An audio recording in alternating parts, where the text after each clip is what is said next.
We are excited about today's guest, Arjun. Arjun is a nationally recognized mortgage advisor, entrepreneur, speaker. He founded LFG Energy, LFG Society. He does podcast. He's a two-time Taekwondo World Champion. He's built an incredible relationship and reputation about helping others grow their business. He started the Better Human Project. We're going to talk about that, but welcome, Arjun. We're so grateful you're on today. Thanks, John. It's really good to be with you guys. And yeah, this is awesome. I'm just listening to this and just seeing everyone's face. Like, I want to be part of this every week or however You often you guys can do it be. because You're absolutely welcome to come well, maybe not yeah, every week. We don't do it every week. Once a this is month. that. Once It's a a month. really good way to start a morning on a Good. Okay. Thursday. Yep. So Yep. Arjun, as John mentioned, you're a two-time Taekwondo World Champion. That's amazing. 24-year-old mortgage vet, podcast host, founder of the LFG Society, which I can't wait to really dig into. Most people pick a lane, and instead it looks like you've built a highway. Uh, can you take us back to the beginning? Tell us a little bit who Arjun is and, what made you this way? Because we're really Where all excited this to hear started. Yeah, you must have just, I don't know if my wife phoned that into you because she was just telling me last night, why don't you just pick a lane? We were literally just talking about this because, Oh, it's awesome. yeah, Are you I knew coming it. in? I knew something. I knew there was an agenda here and how this is Say all it lined again. up. I'm interning for John. Oh, very Oh, good. Come on in. sorry. Could That's okay. everybody mute themselves? Not you, Arjun or Tanya. Yeah, All right, it's all except good. Arjun. Yes, please. Okay, yes. So your wife Well, said pick a lane. she said We pick a could be lane. besties. I can tell already. That's yeah, that's just kind of not really the way I'm wired, you know. That's a hill I'm gonna die on. Is that I try and move in different things, but as I'll describe to you here, they all are moving towards the same direction. They're not going in opposite ways. They're complementary. It's a bit of a solar system, if you will, where everything kind of orbits and helps one another out. But yes, thank you for the kind intro, and it's great to be with you guys. I grew up in Reno. That's my hometown. And I got into the mortgage business in 2001 while living in a fraternity house. I was president of my fraternity, and I was doing mortgages out of the president's suite because I was the president of the house. And that tells you the entire state of the mortgage industry right there. Everyone's like, now I get it why the market crashed. How old were you at this time? 20, I would have been 21. Great. 21 or 20, yeah. 21-year-old in charge of the finances of those buying, the biggest asset of their life. No big deal. Well, you know No what it big was? deal. I was planning to go to business school, and because my dad had gone, and I always knew I wanted to end up in business. I love people. I love, interactions. I love the dynamics of people coming together and making something happen by way of business and commerce. So I knew I wanted to go in some direction. Nobody thinks that they'll ever end up in mortgage. It's not a destination. Nobody has that on their bingo card ever. It just happens. Nobody to all grows up of from being Like 7 years old. I can't Yeah. wait to sell mortgages. I think real estate at least a little bit more, because I think there's more respect within the space, but nobody says I want to grow up to be a mortgage guy and just get kicked around and have my shins knocked all the time. But I got into the business at that time. Shortly thereafter, I moved to San Francisco because I was spending a lot of time down here visiting a cousin of mine who worked at Lehman Brothers. That's a name and a blast from the past, tying it back to the market crash. Yeah. And would spend time with him. And he's like, why don't you just move down here? You love coming down here. It was only, a 3.5 hour drive. And so I did. And back then, all you needed to do was fax. Now I'm dating myself. Fax in a piece of paper to the Secretary of State's office, and you were a fully licensed shop in California. That's how easy it was. So I did that. I took out an office space at a Regis co-working space on Fisherman's Wharf. And then I started working here and building relationships. And I fell in love with the Bay Area and this place. And I would go back and forth. Market crash happened, as everyone knows. Any pre-08ers here? Like people, yes. Okay, so those were dark days. But stuck through it, even though there was no money to make for at least the first 2 years while they were figuring out all the compensation reform and all the regulatory environment and red tape that was now going to, kind of burden the industry, rightfully so to a degree. And then I stayed here in the Bay, but a lot of different iterations for me started to kind of take shape. And one of them was about 8 years ago. I was ready to quit the industry because I'd got stood up for a coffee meeting by an agent who'd only been an agent for a year. He was an ex-title rep. And, but you know, I think like a lot of agents in their first year, he thought he belonged on a reality TV show. I'm kidding, but not kidding. And he stood me up for this meeting. And here I am 16 years into my career. I thought maybe I'd have a little bit more respect. And he didn't even cancel. He no-showed me by just like the way you cancel an Uber. I got to the coffee early, which I'm Indian, so that's not supposed to happen, right? Indians are generally running late. So I was early. And I said, John, what can I get you? I'm here early. He says, I'm not going to make it. He didn't apologize. He didn't tell me, give me an excuse. He could have said I double booked. He just says, I'm not going to make it. That's it. And I was like, oh, that kind of stings. But I love coffee, so it's fine. I'll hang out here for a bit. But then I also proceeded to get yelled at by 2 real estate agents, which is something I want to talk to you guys about. If that's something they teach you in real estate school, there's a whole day dedicated to yell at the lender. Because I want to get that cleared up today for my industry, just so we can help everybody out. And I lost a client to First Republic Bank that day also, which will never obviously happen again. But I just thought this perfect storm is telling me I probably should quit. I joke in the mortgage industry and talking to everyone in our space that you're not truly a mortgage person unless you contemplate quitting this industry at least once a week, because you just would say, what am I doing? You know, I mean, you're constantly at the mercy of the markets. Very little control is in your hands.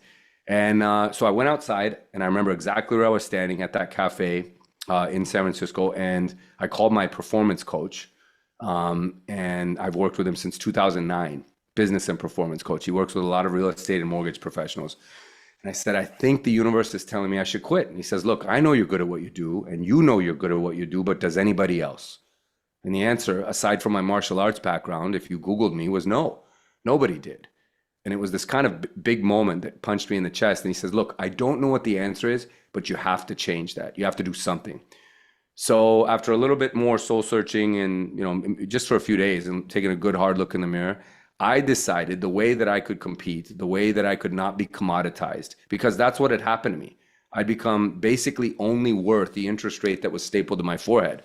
Nobody saw any other value in me. Nobody saw that I brought anything else to the market. They didn't care that I was better dressed than their bankers who wore suits that are 3 sizes too big for them, you know, at the major banks, or that I could play so much more of a complementary role in helping agents out or be an extension of their sales service.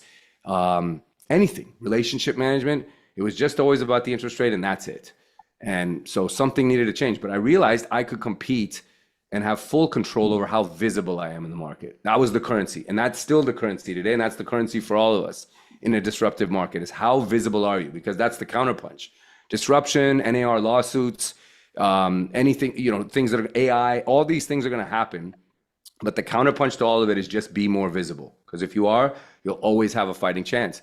So I went all in on taking control of my personal brand and just putting out content all over the place.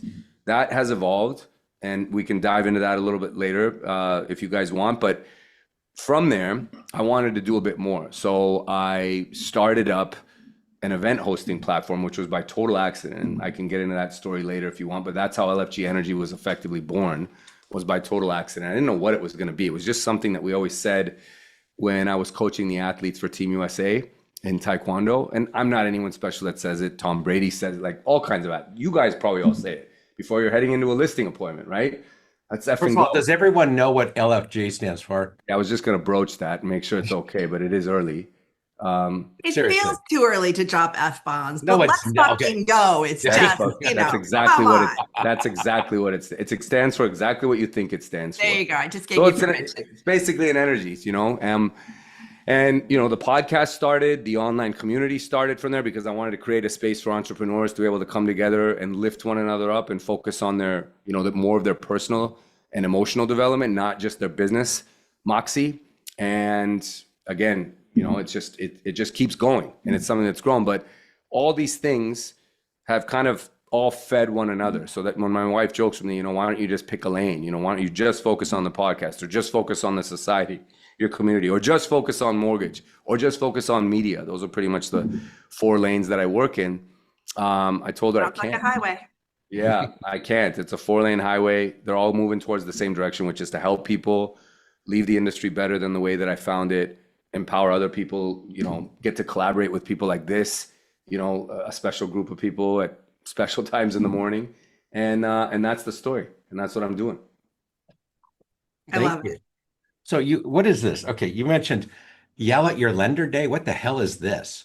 I want to hear about John, yell. don't try and act like you've never yelled at a lender. Don't. This, you're an amazing man and an incredible host, but there's no future as an actor for All you. right, raise your hand if you've never yelled at a lender. I don't think I have. I I've don't think I've never ever yelled at a have. I lender. don't think I ever have. No. Wow. Where were all you folks? It must be you, Arjun. Eight It years must be ago. you. I was that clearly I was that bad at my job. Okay, the truth's out now. Okay. Yeah, I must not have been good at my job. You know what it is though? I think it kind of comes down to, and I talked about this on a podcast when it comes to partnerships.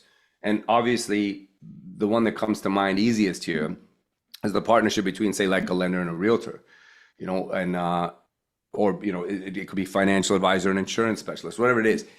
But it comes down to, are you someone that is good in the storm? Are you someone that can keep things calm? Because we all know transactions at some point hit the skids. There's some kind of controversy. There's adversity. There's challenges within it. Are you someone that when it starts raining outside, you start screaming at the rain and shouting, or do you put up your umbrella and stay calm and say, it's fine, we'll get through this? And I've interacted, and you all know, because you maybe, even those that you that raised your hand that you've never yelled at a lender, but there's agents you've worked with. I'm sure we don't need to name names here, opposite a deal where this person just adds chaos. No, I want those names. And it's actually, we should list those names. Throw them all in the chat, everyone, so we could just start a blacklist. But you know what? And that it never helps anything. And sadly, it's more of an indictment on them personally than it is actually about their business moxie or anything to do with the transaction, because everything is dealable, right? We're not curing cancer here. This isn't open heart surgery. No one is going to die, right? And I'm not diminishing the significance of the transaction itself, but some perspective is needed. And I think maybe I just had a good run there for a few years with some people that actually should have been heart surgeons instead of agents. And that's the seriousness that they were approaching this with. But it just comes down to, are you both aligned, or everyone in the deal, like, if things are to get tough, what kind of a person are you? And sometimes you don't know until it actually happens, because the real person comes out.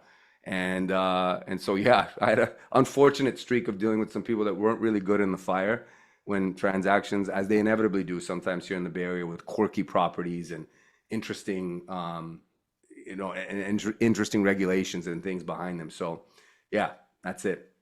Well, you've said in the past that energy without structure is chaos, and structure without energy is lifeless. Mm-hmm. The pretty good distinction based on what we're talking about right now. How do you bring, that calm to your community going forward? It's perspective, and I think sometimes it's nothing that can be taught. It either comes through frames of references by way of life experience. I've been very fortunate to travel the world a lot and visit many countries and see things and see what real challenges are sometimes up front. And I'm sure many of you have also, right, on this call. So that's the easiest place, is just by way of a frame of reference of seeing what are real challenges versus what really aren't. And at the end of the day, some people are like, well, that doesn't mean anything to me because I haven't seen any of that stuff. And this is a real big deal to me. I understand that. But I think figuring out kind of the triggers within all of us of like how, again, just going back to the transaction, how do people react in storms? What is it that they're really most afraid of? Because that's truly, if we peel back all the layers, fear is pretty much what's at the bottom of all that. Fear of losing the transaction, fear of my reputation being damaged, fear of not making any money, fear of something bad happening. And if we remove all that, then we just have a challenge or something right here to deal with, and we can deal with it, right? Instead of having it run or operate all just centered around fear. So I think, again, Tanya, it just comes back to perspective and frames of reference. And just, trying to just remembering that the calmest person in the room wins. My dad taught me that as a kid. He said, if you're ever in a room and there's something chaotic going, whether it's an earthquake or a fire, look for the calmest person and follow that person, because they're going to get out. And if you can't find one, then you better be that person. That's it. It's such incredible advice that it really is, Arjun. It is. Yeah, no, somebody in the chat just mentioned, kindness will take you a very long way. 100%. That's my word, and I know we're going to talk about the Better Human Project, but that is, that's my word. Yeah, so let's talk about the Better Human Project. Okay. What's going on with that? How'd that get started? Oh, Yeah, I so love it. We have John and hats. Tanya were able to make it out for that. Tanya, yeah, and I think there were some other people here because I can't see everybody's face. But so I'll tell you this: I got into doing events for the industry a few years ago, and the first one I did was in 2022. I brought Ryan Serhant out to San Francisco, and some of you may have been there. And I called it it ended up turning into a glorified I saw the wedding. videos on Instagram. They were Yeah. hilarious. Yeah. So So fun. Glorified wedding reception because it was like a red carpet event. I had an open bar, which was a massive mistake, incredible mistake that I'll never make again. From like 5 to 6, and then Ryan spoke from 6 to 7:30. He did photos with everyone, and then he flew out on a red eye because he had to get back to New York for a mastermind he was doing. And I did this, and I did it for everyone in the industry. Lenders were there, and people were like, "Why would you invite lenders? You're a lender." I said, "Because there's number one, there's more than enough business to go around. law of Two, abundance. this is all for the industry itself. I wanted people to see. I wanted to give people proximity to something that I was willing to take a chance on and roll the dice, which was walking backstage to meet Ryan at an event that we were both speaking at in Vegas the previous year, and it worked. You take a shot, and sometimes your career goes in a totally different direction." So I brought him out, and then I brought him out the following year, and then we did like a whole day mastermind. It was a pretty intensive thing with like a lot of members from his team from New York, and we launched the LFG Society that day. And the society is our online community of lenders, and we're meeting today. We meet on the first Thursday of every month, and then we have other things within our educational portal where we hear from athletes, coaches, Olympians, just well-rounded human beings that all focus on this and this.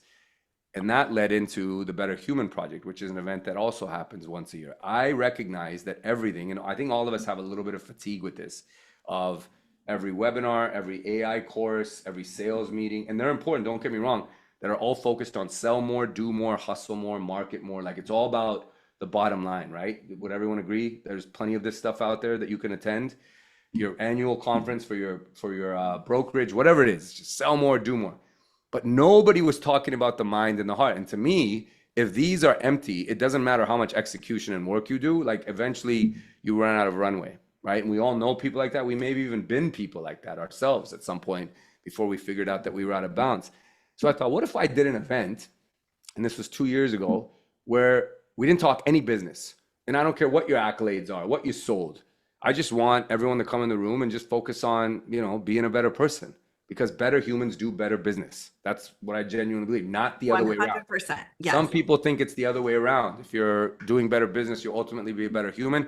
It just kind of comes back to the concept of how whatever you have more of, it pretty much just either just sheds more light on who it is that you already were. Like if you were an a-hole to begin with and you make a lot of money, you're just going to be a bigger a-hole. Yep. If you were a very generous person and you come into a lot of money, you're going to be a more generous and giving person, right? So better humans do better business. And then I was just trying to come up with a name, and that's literally it. I just said, you know what? I'll call it the Better Human Project. That is it. That's what it's going to be called. So the first year we had Amberly Lago, who I believe has spoken to you guys. Mm-hmm. She's an incredible human being. Months ago. Amazing person. And David Meltzer, who's like one of the best entrepreneurs and business coaches in the world. He was for those of you guys that don't know, he was the chief financial officer or the silent financial partner in the real life sports agency that the movie Jerry Maguire was based on, the one with Tom Cruise. He was the head of that organization, and an amazing guy. So we had everyone come out for that, and the event was so powerful 2 years ago. Was anyone at that event? It was at the Commonwealth Club here in San Francisco. Mavis was there. That's right. It was incredible. And the feedback, it exceeded every expectation I had for it. People laughed, they cried, they felt. It was just this very, full circle, all levels of human emotion day. And all the feedback I got from it is that I need more of this. We need to do more of it. Like, please don't stop doing this event. I'm sick and tired of just only business events. Like, I need this. So I felt this very strong sense of responsibility that I needed to do it again and continue to do it every year. Now it's like a passion project or a life mission. So we did it again this last year, even bigger. And that's where Jared Sebesta came, who also spoke to you guys. And yes. So I got to meet John because he came out for the event, and a number of others as well. And yeah, that's what it's kind of taken on. But I will keep doing this event. I'm not going to stop because there's a personal alignment with it. And I just know that it's the gap or the void in all business, particularly in our space, because nobody, and when I say our space, we're all under the same umbrella of real estate. Nobody talks about that stuff, and people are going through things, they're feeling things. They need to be able to relate to others and know that the struggle is real on lots of different ways, on a human level, pure emotions, financially, whatever it might be. And getting around others in a safe space where it's a clean slate, and it doesn't matter whether you've had the best year of your life production wise or the worst year in your life, everyone is just there to grow as a person. There's a lot of magic that comes from it. And I can't really let the cat out of the bag on the surprise on the speakers that are already booked for next year. But I will tell you, it's March 18th in San Francisco. So you should mark your calendar, because I promise it'll be well worth attending. Putting it We will down. definitely send out all the information about that with links to sign up once those are available. Yeah. So that's it. Sorry, I didn't mean to go off on such a wild, tangent with it, or not tangent, but just like, a deep dive with it. But that's the whole premise behind the event and the mission behind it. And It for those sounds of you that have come and supported it, I appreciate you, and it's my responsibility to keep delivering on that for you. Appreciate you, Arjun. Really. So you touched a little bit about branding in there. Yes. Something you've definitely begun to master. You're showing up on CNBC, Bloomberg, Apple Podcasts. What do a lot of agents not know that they, should be building their brand, and how should they get started? Yeah, this is a great question, and I want this to kind of be the serious part of the talk, guys, because everybody has a personal brand, whether you like it or not. You just may not have taken full control of it. Like when I had that epiphany or that moment 8 years ago, ready to quit, I didn't start creating a personal brand. I just simply took control of the one over I had and started refining it, getting more in tune with it, magnifying it, throwing gas on the fire. This isn't an option anymore, because I said the counterpunch to disruption. And if you don't believe in disruption, right, we only need to look back to, look at your industry, the NAR lawsuit. In our industry, there's been commission reform, all kinds of trade guidelines being like, industries always come under disruption. Don't believe in it still? Look at the taxi cab industry. How do you F up a monopoly? How do you screw up a monopoly? You're the only game in town. There's no competition, and your industry gets thrown upside down on its head and disrupted. Why? Because the consumer experience turned to crap. They got complacent. I call it audacity and arrogance. It kills more careers and eliminates more jobs. And it's something that we all have to be weary of, right? Uber comes in, says it's ripe for disruption, industry completely leveled. Now they're like payphones. You see them every now and again, and you point at them like, I remember those things. Although in New York, you see them every now and then. I don't know the last time I've seen a payphone. Up in Marin, there's a couple of random ones right off our exit in Sausalito, and I always point them out to my daughter, and she thinks I'm nuts. I said, that's how they're like dinosaurs. Up. Yeah. Stayed here. I called mom from here, and I stayed here, and this is where she picked me up. Like, she just knew I'm going to pick you up at that payphone. But so that's harding it. She knows exactly which payphone you're talking about. Yeah, because we used to have to stop and pull over and call people before showing a house. Or you had to answer the page that you got. Yeah, right? the pager. We all responded to Did anyone have pagers? Pagers were great. I had pagers. To be honest with you, I kind of miss it. It was just easier. You just got paged, and then you just knew it was one thing, right? There wasn't like all these distractions and all these other holes you could go down. Just call this person back. Exactly. That's it. Not, follow up on this text, and then I open up this app, and then before I know it, I've blacked out, and it's an hour later, and I've gotten nothing done because I've just been going down these rabbit holes. But in terms of the brand itself, and just going back to it, everybody has one, and you must take control over it. So visibility is the thing that everybody on this call can control. Now, I think a lot of times the concept of brand, because you might hear it in your offices, and you're hearing business brand, personal brand, and your head hurts, and like, I don't want to deal with any of this stuff. I'm going to make it really simple for people, because I like to break things down in layman's terms. Your brand is simply your reputation. That's it. Your brand is your reputation, and your reputation is the sum of everything that you put out into the world. If you're a kind person, if you're a generous person, if you're a person who goes above and beyond, your brand shows up to meetings before you do. It's what people say about you when you're not in the room. Now, if you want to figure out where you stand in terms of your brand, if today's the day you're like, okay, you know what? I listened to that guy with the funny hair that John and Tanya brought on, and I'm going to, you know what? I've heard enough about this stuff. It saved his career, which it did. I wouldn't be talking to you guys if I hadn't taken control of this concept and run with it. And I'm telling you all, this is what's going to outlast everything. It doesn't matter what cool technology, what sexy new shiny object comes into the market, a new brokerage, consolidation, brokerages buying up each other, whatever it is. If you are visible, right, and you have a name out there and you are viable in the marketplace, you'll always have a shot. I think if anything, a lot of this stuff in terms of the acquisitions of certain companies, this is a reminder that the jersey that you wear, the team that you play for, can change overnight. Just like a sports player wakes up someday, like in Dallas, like, you know what, in the morning, we thought you were going to be here forever. You're going to Philadelphia tomorrow. You've been traded. Like your whole life gets turned upside down. So for a lot of people, when there's like, whether it's Remax being acquired by Rio or some of these other brands that are acquired by Cummins, the name on your jersey can change overnight, but the name on the back of the jersey, which is your name and only yours, is always there. That's the constant. So if you have a personal brand, these transitions, which are inevitable, right? And if just follow the math and look at where things are going, there's going to be more of it in terms of that analogy. The jersey. That's great. It's the jersey. Just remember that and take control over it. And say, you know what? It doesn't matter what team I play for. Yeah. If something, because we don't have control over that. I don't know if my company is going to get sold to this company, if this company is going to go under and I'm going to switch, bro. It doesn't matter. If your personal brand is intact and it's there and it's being constantly built on your name, comma, then the fact that you're a real estate agent. It's you, because everyone here is name much on more the jersey, never everybody on this call is a lot more interesting than what it is they do for a living. You're not a realtor, comma, then your name. It's the other way around. It's you. So you take control over this. Now, if you want a brand exercise of figuring out where you stand, this is a great exercise, something you should do. I do this probably every 6 months. And if you want to know where you stand, because remember all I said, your personal brand is effectively your reputation. It's what shows up to meetings before you do. It's what people say about you when you're not in the room.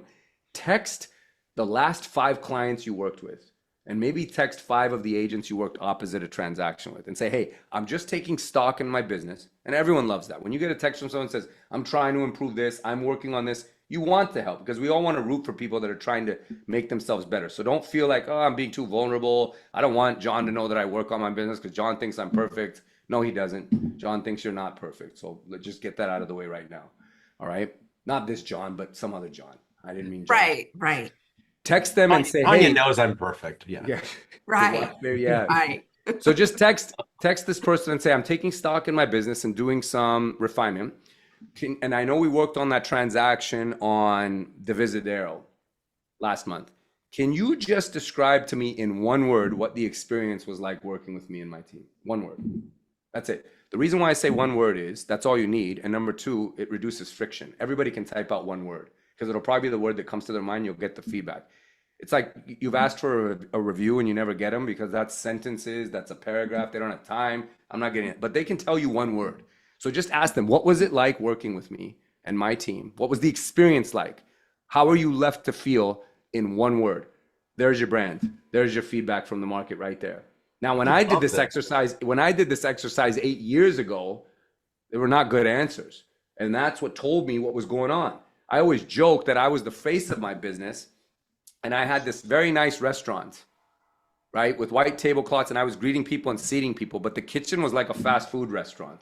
Chaotic, stuff flying all over the place, 3 different languages being spoken, like there was no harmony between it. And that's the feedback. And I didn't realize it, that the back end of my operations was what was actually hurting my business. It was making things chaotic. I was good at what I did on the front end. So, but I wouldn't have known this had I not asked these questions of people. And then it gives you your feedback on either A, we're on the right pathway. And if you do get great feedback, guys, from those 5 people, you know where you stand, double down on it, keep doing what you're doing. You're doing the right thing. If it's a mixed bag, then go a little deeper and figure out, why am I getting that kind of data and answers, right? And if it's not good, like what I got, then you know exactly where you need to get under the hood and start tweaking this. If you do this and start applying this kind of intentionality and this kind of intense focus on the intricacies of your business, the brand will take off, the business will take off, and you'll feel a lot better about what it is that you bring to the marketplace. Is that helpful, guys? Oh, that was I love great. that. Yeah, I think that's a fantastic idea and very simple. Everybody could do that to 5 people today after this call. That does not take a lot of energy. You just have to take a deep breath and just fire them off. Yeah, that's great. I love the one word. I love that. Thank you, Arjun. My Great. pleasure, guys. Yeah. So what have you've dealt with all these high-end performers, all of Mhm. them. Is there one that stands out that you said, this person I've learned the most from? Who would that be? God, this is a great question. I'll give you two, if that's okay. And you Yeah. have two answers. I know you want one. So I'll give you the first answer would be the like from the athletes that I've coached, right? And going all over the world and then recognizing with high performers or people that win gold and silver medals. Because in our sport, like many sports, nobody honors a silver medalist, right? And I'm not a participation trophy guy, so don't get it twisted, guys. I don't think I think they do a massive disservice to people. But the difference between a gold and a silver medalist in most sports is like a fraction of something. It's a tiny point, it's an inch, it's a foot, right? If just one call goes different, the results are flipped and someone else's life changes. So that doesn't mean that we should just dismiss silver medalists. You can ask them because they pretty much did everything right except for maybe one tiny thing. So I always would study during my 10 years of coaching these high performing athletes from all over the world and just see what are the common traits in these people that end up in the finals. And they're the ones that take the podium, right? The gold and the silver medalist. What is it about them? There's two things that would always jump out when it came to athletes. And it's the same every single time.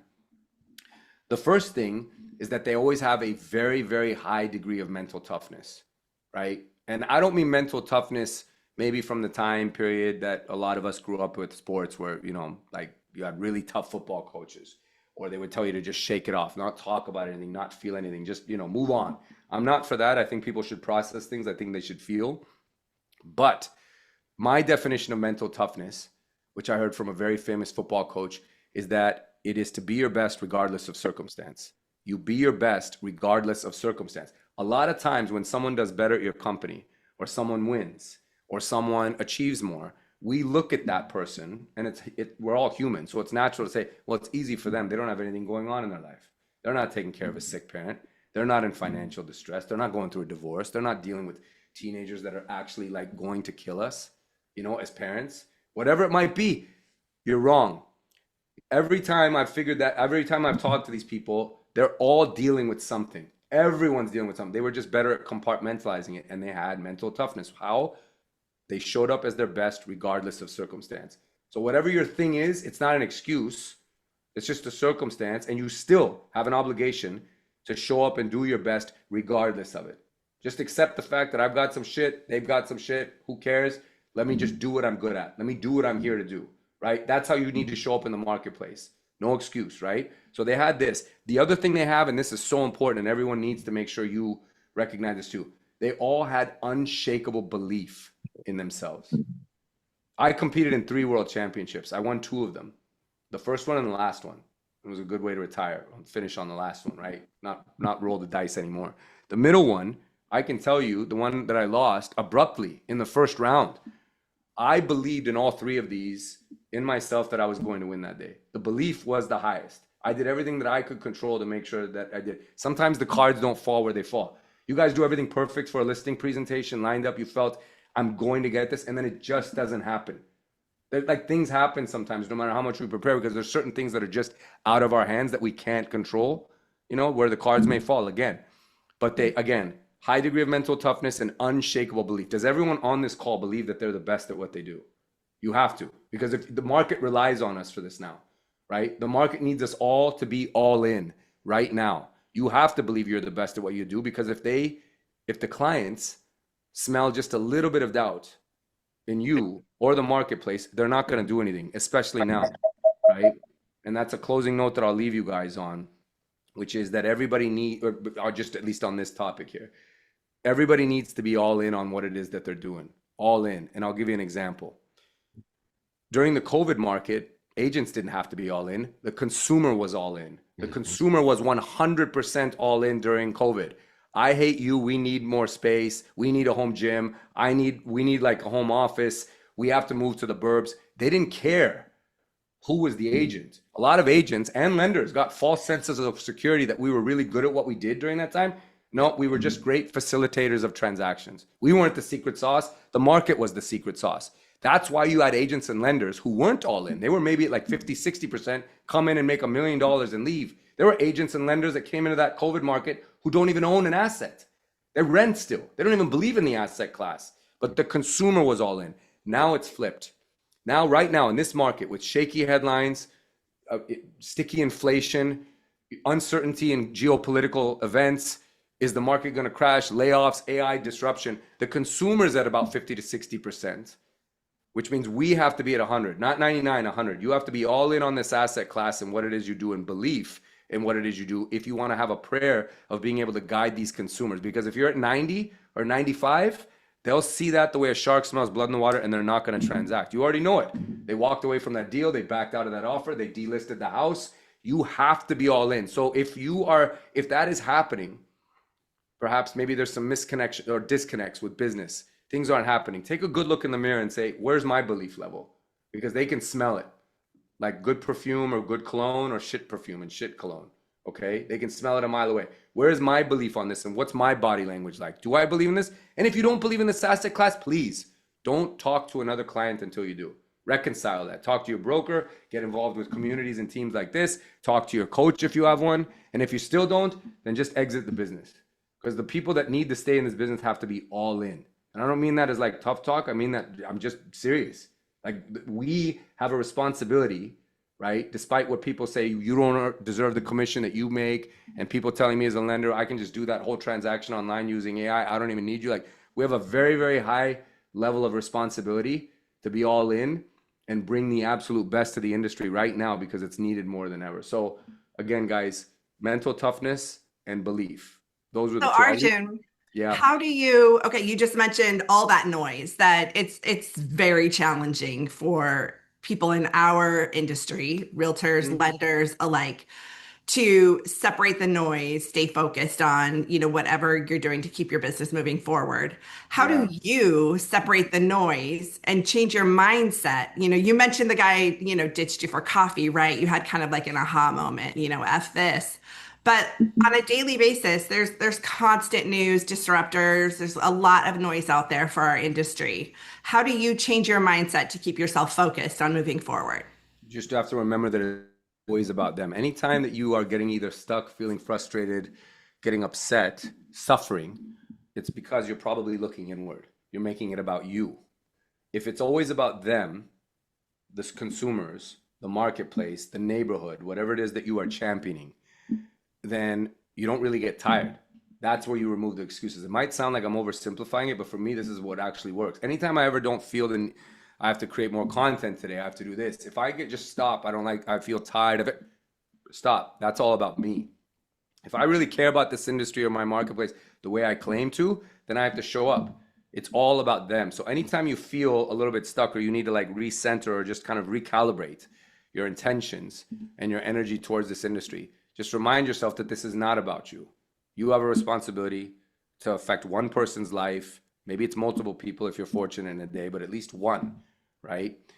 And that's how I recenter on that, Tanya. That's what I do. I just remind myself that it's about them. Again, sounds easier said than done. It might sound silly, but the proof is if you follow me on social media, I don't wait to look my best to do things. I put out content at force through violence, as they say, like technologically speaking, not physically speaking, through absolute violence of like slapping the market with content because I have to. It's how I cut through noise and because I'm on a mission. If I waited to look my best, nothing would get out. I look like categorical shit in 90% of the videos I put out because I have children and I'm tired and I'm worn out. But it's not about me. If I stopped and said, I don't like the way I look or this, no. It's about them. I have to get this message out because it might affect one person. I think we all can agree. If we helped one person with something we did, even if you thought your efforts were going to be like, it's not even going to really work. I'm going to do all this and no one's going to care. But if it affected one person, one single mom that maybe didn't have to sell her house and leave this neighborhood and take her kids out of that school after going through a nasty divorce because of some help or guidance you have, I would say it's well worth it that you had to do. And the last thing I'll say on that, if you ever feel or hold back on something that you want to share and you think, no one's going to listen to this. It's already been said 10 times. Whatever excuse you want to come up with, somebody else already said it. Joanne already said that. I'm in the same office as her. I saw it. I'm not going to say it. If you're holding on to something, then you are actually being selfish. That's how you need to see it. You're actually being selfish. Because if you all nodded your head and raised your hand when I said, do you believe you're the best at what you do, or you're very good at what you do? Well, if you do, then you need to be talking about it. You need to be sharing it. Stop holding back on it simply because of vanity, and actually get out there and just rip that off and do it and get it out and share it, because it could affect one person you have a responsibility to. And if you don't, you're actually being selfish. Does that make sense, guys? It does. Okay. It really does. Absolutely. Yep. It does. Everything is about paying it forward, helping others. And I mean, to me, our dear, there's times in my life where I'm like, I'm going to take on this client, even though it's kind of like a pro bono, and Yeah. we have to, have enough in our life when the good stuff's coming in that to me, it's giving back service to the community. And I'm doing this deal not for the commission. I'm doing it because I want to help. I want to help. And Yeah. because you do make a difference, you make such a massive difference in people's lives. And asking the universe, who do I need to touch today? Who can I reach out It's called the gas. I call that the gas method, GAS. So there were some pre-08ers on you, right? 2008. to? Yeah. Okay, so during the '08 crisis, because I was spending most of my time in Nevada at the time, I was going back and forth between San Francisco and Nevada, but like any smart guy, my tax residence was in Reno, of course, right? So I was spending a lot of time there. Now, Nevada was like either number 1 or number 2 in foreclosures, right behind Michigan. It would trade off. Like it was not a good title to have, but they were in a race for first and second place every month. It was terrible, really, really dark. And a lot of our clients, many of them had lost their homes. And you could feel, I mean, it was like so dark in town. You could actually feel the shame of people having to like give up their homes, pull their kids out of this school, go live with their parents, go move, from a 4 or 5 bedroom house into an apartment. Like it was really, really hard. And we saw people trying to like salvage their situations, but we recognized, my brother and I, well, we know how to talk to banks. We speak mortgage. Why don't we do this on their behalf and help them try and modify their homes? And most of the client, all we charged was $150 for a borrower's authorization, right? So it wasn't like it was going to make us rich and helping people out. We just wanted to help. We felt a sense of responsibility to try and do something in the marketplace while all this fire is happening. We can get out there and fight some of these fires, right? So we ended up saving roughly, and again, of the 150, I would say like 10% of the people we helped were able to pay it. The other 90 didn't even have the 150. We didn't care. We said, we'll just do it for you. You're our client. Let me talk to the bank on your behalf. You get scared, you're nervous, you feel ashamed about losing your job. Like, don't worry, I will do it, right? Because I can be indifferent here. So we saved about 200 people, roughly, from losing their homes and modifying. Drop in the bucket compared to the millions of people that did. But who do you think those 200 people years later have come back to time and time again once their credit was fixed after helping them, right? Yeah. And that to me was the GAS method. And GAS, you guys ready for this? I want you to write it down. This is profound. GAS stands for give a shit. That's it. That's all we did. That's all we did was give a shit. If you give a shit about what it is you're doing, during COVID, the first thing I did, I bought masks from a small business owner that was struggling because she just said, well, I'm going to start doing these masks and, maybe that'll keep me afloat. She was in LA. I threw my logo on it and I sent them out to every agent partner that I had anywhere in the country. And just thinking of it, and they're like, oh, again, just give a shit. Many of you do these kind and thoughtful, small things that just make a huge, huge difference, but people feel it. People know that stuff. But that time in 2008 and 2009, because it went on for years, is what taught me about that. And it pays such huge, huge dividends. And again, you just make it all about them, right? I'm just here to serve. It comes back to you. The universe has a very, very like accounted for way of paying you back for the good deeds that you do. And I think that's just something that we all could take a little bit more of a page out of. So just give a shit in whatever it is. I love that. Thank you. It really is. Okay, Arjun, we are coming up to the end of our time here, and I want to be respectful of your time. I know you have another meeting. We always end our little meetings here with what we call a 6 at 6. They're just kind of 6 rapid fire questions just to kind of help us get to know you a little bit. And it's just fun. Okay, absolutely. All right, so here we go. So best or favorite movie, book, podcast that fires you up, and when you need a good punch in the arm, you go to? Apollo 13 would be the one that comes to mind. Ooh, yeah. That's a good one. Love that. Yeah. Favorite ice cream? Rocky Road, without a doubt. Favorite brand? Is there a favorite brand you have on that? No, I mean Ben and Jerry's. Can you ever go wrong? But no, anything. If you make Rocky Road, I'm your friend. Okay. If you could go either back in time or in the future somewhere, where would you go and why? I would go back to just any time period where I still had my grandparents. Oh, I just would want to spend more time with them. They're the greatest gift that anybody has. And if people that still have them or whatever, like never take it for granted. And I didn't, but they lived so far away in India and I only spent summers with them. So grandparents. Yeah, that's special. First celebrity crush. Oh man, it was Snow White actually. Oh, She was a cartoon. She was a cartoon Disney. character. I love The cartoon. She was a The cartoon so you're into character. anime. You're into anime. Yeah. Is that what we're doing? Okay. She was a cartoon character, but I just remember like always, and I still get made fun of by my parents to this day because I had a Disney book of Snow White and the Seven Dwarfs, and I remember at some point I said like 5 or 6 years old, I'm gonna marry Snow White, and so my parents still give me shit for it to this day. Oh my gosh, that's a first. I've never heard. I love it. Snow So White. fantastic. Which, And last question. Wait, hold on. Which Oh. which dwarf would you be? I mean, sorry, little person. Little person. I've got to be PC here. I apologize. It's okay. You know what? I don't know which one I'd be. Maybe who is the definitely not the grumpy guy because that's Happy. You'd be was there happy. You're Yeah, happy. You're That's happy. me. Okay, Yeah. sorry. Go on. All right, last question. What are you doing right after this call? I have a webinar in Ohio to a group of agents in Cincinnati. So I'll be talking to them about how to basically be undeletable, like in terms of their online presence to make sure you're never deleted.